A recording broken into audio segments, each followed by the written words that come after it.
everyone, Dr. Gretchen here, physical therapist and multiple sclerosis certified specialist.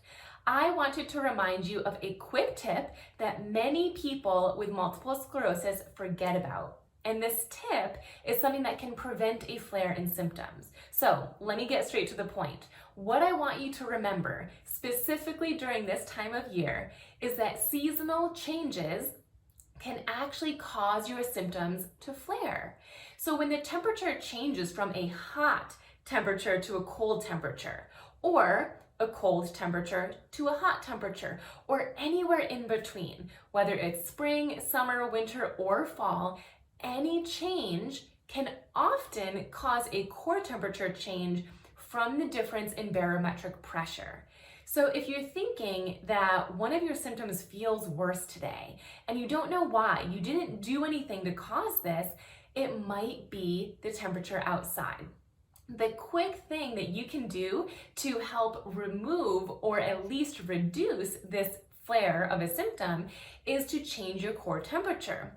The easiest way to do that is to sip water that is either cold or hot. So for example, if you are in a season going from hot weather to cold weather, then your barometric pressure has sensed a lower temperature, therefore sip a warm glass of water. Or the opposite, if you're going from cold temperatures to warmer temperatures, then you want to keep your core temperature a little bit lower, so sip some cold water.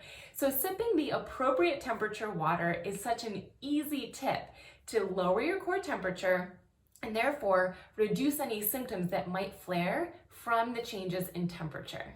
If possible, be proactive.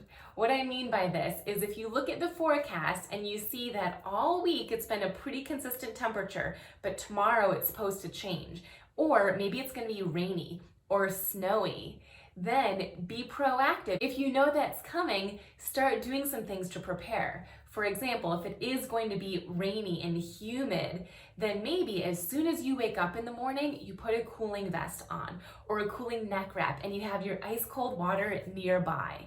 Or if it's going to be snowing tomorrow and it's actually been pretty nice all week, this is an immediate drop in temperature, then plan to bundle up first thing in the morning. Start sipping warm water first thing in the morning so that you can hopefully prevent your core temperature from adjusting to the barometric pressure change. Lastly, even if you are someone who typically doesn't feel heat intolerance or cold intolerance, the seasonal changes can affect anyone with MS. So I would just encourage you, if you are feeling a symptom flare, to ask yourself, is there the possibility that the barometric pressure or a change in season could be affecting me right now? And if the answer is yes, there is that possibility, then go ahead and try to attempt to manage a core temperature that remains neutral.